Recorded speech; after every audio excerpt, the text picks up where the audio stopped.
Je vous propose maintenant de terminer cette édition en parlant environnement.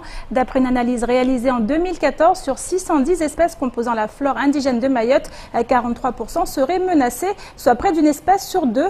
Les facteurs sont nombreux: défrichement, destruction, collecte illégale ou encore pression urbaine et agricole. Le risque d'extinction de la flore patrimoniale de l'île est donc réel. C'est la raison pour laquelle les professionnels travaillent au quotidien afin de limiter ce risque, à l'instar de l'antenne mahoraise du Conservatoire botanique national de Mascarin. Zoom sur les actions menées dans ce reportage signé Adèle Laurent.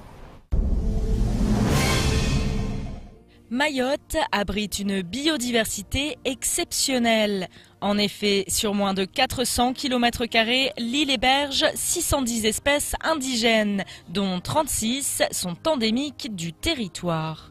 Malgré tout, un danger pèse sur cette flore spécifique à l'île, le risque d'extinction. C'est pourquoi des actions sont menées par l'antenne mahoraise du Conservatoire botanique de Mascarin afin de préserver cette richesse végétale. Parmi ces missions, la connaissance de la flore et des habitats naturels et la conservation des espèces. Celles-ci sont récupérées sur le terrain et viennent ensuite enrichir la collection du patrimoine naturel de l'île, l'herbier du CBNM. Ici, il y a environ 3000 parts stockées. Ça nous sert à identifier les plantes qu'on retrouve à Mayotte. C'est une collection certes, mais aussi un matériel scientifique. Ça nous permet par exemple d'avoir l'histoire de la végétation à Mayotte. On sait que au fur et à mesure, on perd des espèces du fait de l'action de l'homme. Là, avec les collections, on arrive à estimer la richesse botanique de l'île. En effet, si une espèce indigène disparaît et sa semence avec elle, sa réintroduction est impossible. Pour pallier à cela, le CBNM mène des actions de conservation. Des graines d'espèces à valeur patrimoniale, les plus souvent menacées, sont récoltées sur le terrain et mises en culture ex situ dans des serres. Le but est de pouvoir, par la suite et au travers des différents projets, les replanter et ainsi revégétaliser et restructurer les milieux naturels. Ici, le but, c'est de faire de la restauration écologique à l'aide de plantes indigènes. Indigènes, donc, c'est les plantes qui sont arrivées naturellement sur Mayotte. Ça n'a pas été importé par l'homme. Pour éviter donc de planter des espèces exotiques, on dit, non originaires de Mayotte, qui sont arrivées grâce à l'homme, pas naturellement.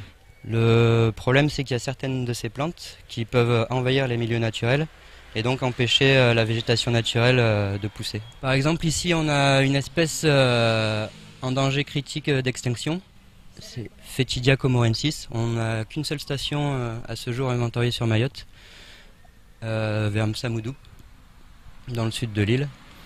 Et donc là, on a un projet avec l'ADEAL, un petit projet de restauration écologique où on va essayer de planter des individus pour faire un renforcement de population. Ce sera couplé aussi avec de la sensibilisation de la population et une mise en défense du site.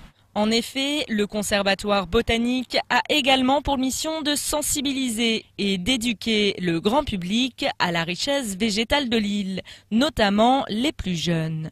Le CBNM vient également en soutien aux collectivités territoriales et à l'État en leur fournissant une assistance technique et scientifique. Ralph Bolliger, en charge de la description des habitats de Mayotte, nous en dit plus. Un habitat, ça englobe tout ce qui est des plantes, donc ça peut être des pelouses, ça peut être aussi des zones avec des grands arbres ou bien des petits arbres comme les mangroves. Ces différents habitats qu'il faut décrire pour après aider les décideurs à conserver ces habitats, notamment les mangroves sont des habitats très menacés.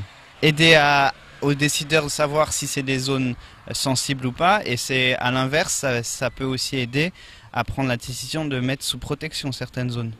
Et pour cause, la végétation originelle de l'île a connu une régression extrême et les formations naturelles n'occupent plus que 4 à 5% de la surface terrestre de l'île. Du fait que Mayotte soit un milieu insulaire, c'est-à-dire une île avec un taux d'endémicité, donc d'espèces qui sont propres à Mayotte ou à la zone de Mayotte, Ça en fait un hotspot de la biodiversité, donc avec énormément d'enjeux de conservation, et notamment beaucoup d'espèces qui sont en voie d'extinction. Et il y a également une grosse pression, notamment humaine, avec l'agriculture vivrière qui détruit les milieux, et la pression démographique qui augmente constamment, qui va détruire les milieux naturels et donc perturber et menacer fortement les végétaux sur l'île. Une richesse botanique exceptionnelle, mise en danger par l'action de l'homme. Pourtant, la nature, au-delà d'être superbe, est source de vie.